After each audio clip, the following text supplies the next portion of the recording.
Hello दोस्तों। आज जो कहानी मैं आपको सुनाने जा रहा हूँ वो है सावित्रीबाई फुले हॉस्टल की। जहाँ एक विक्की नाम का स्टूडेंट था जिसे करीब आधी रात को हॉस्टल के कमरे में एक साया नज़र आता है। तो क्या उस साये ने विक्की को मार दिया या विक्की बच निकला? तो चलिए बिना टाइम गवाए सुनते हैं इस कहानी को विक्की की ज़ुबानी। मेरा नाम विक्की है। मैं सावित्रीबाई फुले हॉस्टल के तीसरे फ्लोर के आखिरी कमरे में रहता हूँ।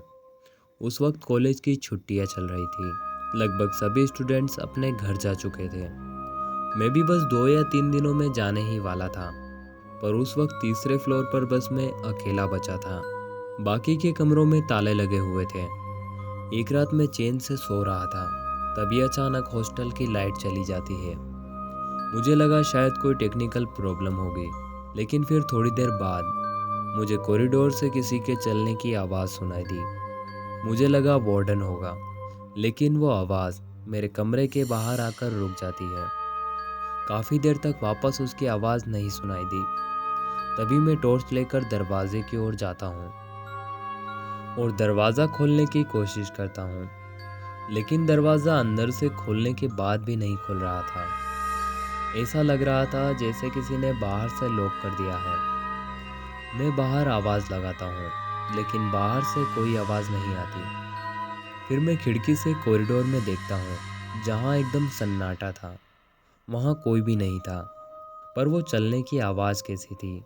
फिर मैं इसे बस अपना वहम समझता हूँ और वापस सोने जाता हूँ। जब मैं अपने बिस्तर पर लेटने ही वाला था कि मुझे दरवाजे पर एक आवाज़ सुनाई दी। उस आवाज़ ने मेरे रोंगटे खड़े कर दिए।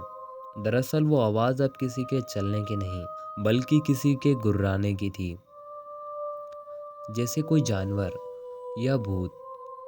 पर मैं एक गलती कर देता हूँ। जब मैं टॉर्च लेकर गया था, तब मैंने दरवाज़ा अंदर से खुला छोड़ दिया था, क्योंकि वो बाहर से लॉक था। पर अब वो आवाज़ बढ़ती जा रही थी और वो दरवाज़ा धीरे धीरे खुलने लगा था। लेकिन दरवाजे के साथ एक काला साया, जैसे धुआं हो, वो अंदर आ रहा था। तभी उस साये में एक चेहरा दिखाई देने लगा, जो कि बहुत ही डरावना था।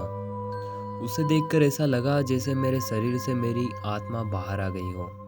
लेकिन मैं ना तो चिल्ला पा रहा था, ना ही उस जगह से उठने की हिम्मत हो रही थी। और वो साया धीरे धीरे मेरी ओर बढ़ने लगा।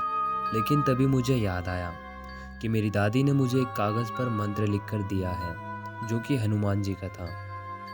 मेरी दादी ने मुझसे कहा था कि जब भी तुझे डर लगे, इस मंत्र को पढ़ लेना। मैं झट से वो मंत्र ड्रॉज से निकालता हूँ और ज़ोर ज़ोर से पढ़ने लगता हूँ। वो मंत्र पढ़ते ही भूत अचानक गायब हो जाता है और फिर मुझे पूरी रात नींद नहीं आती। मैं बस वो मंत्र पढ़ते ही जाता हूँ। उस रात के बाद मैं उस हॉस्टल में एक दिन भी और नहीं रुका। वापस अपने गांव चले आया। ये कोई सपना नहीं, ये मेरी सच्ची कहानी है। अगर आपको वीडियो अच्छी लगी हो तो लाइक एंड सब्सक्राइब ज़रूर करिएगा।